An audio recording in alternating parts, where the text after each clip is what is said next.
নমস্কার, আমি সলিল বাগচি। এখন আমার ভিডিওতে আমি নিয়ে এসেছি আমার লেখা একখানি কবিতা। কবিতার নাম প্রণাম, তাই পাঠ করে শোনাব। এই যে প্রণাম, মূলত এটি বিশ্বকবি রবীন্দ্রনাথের প্রতি আমার প্রণাম। সেই 1861 সাল থেকে আজ পর্যন্ত 165তম জন্মদিন পার হয়ে আজ এই জন্মজয়ন্তীতে তিনি আমাদের সকলের মাঝে অমর হয়ে আছেন। ইংরেজি 1861, কিন্তু বাংলায় সন হিসাবে যদি ধরি তাহলে বলবো 1268 সাল থেকে আজ পর্যন্ত তিনি আমাদের শ্রদ্ধেয় কবি, পৃথিবীর কবি, বাংলা তথা ভারতের কবি, বিশ্বকবি। এই কবিকেই আজ প্রণাম জানিয়ে আমি আমার কবিতাখানি পাঠ করে শোনাচ্ছি। তার আগে আরও বলবো, আজকের এই রবীন্দ্র জন্ম জয়ন্তী এক মহা উৎসব রূপে আমাদের কাছে আবির্ভূত হয়েছে।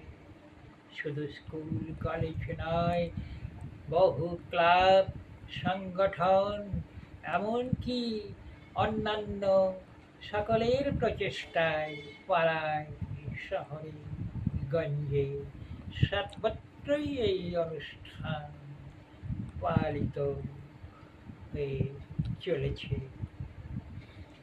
এখন আমি আমার লেখা কবিতাখানি প্রণাম পাঠ করে শোনাচ্ছি।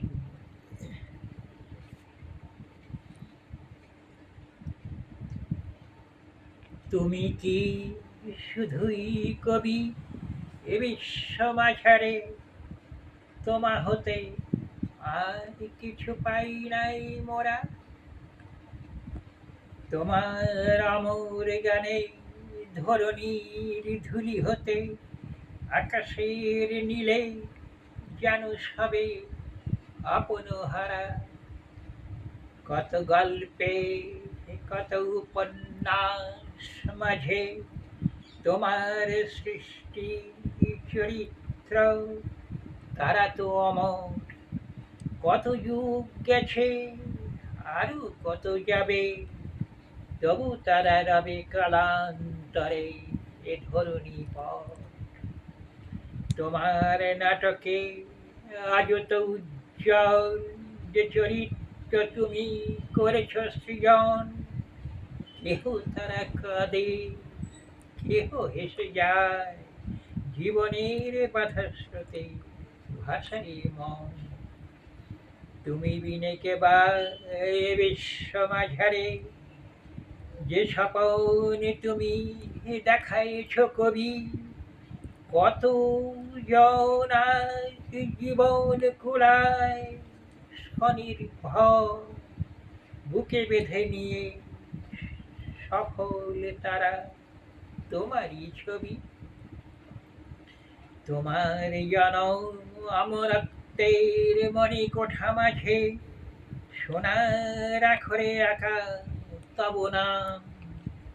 তুমি পৃথিবীর কবি, যেন দীপ্ত রবি। আজি জন্মদিনে জানাই তোমায় প্রণাম। নমস্কার।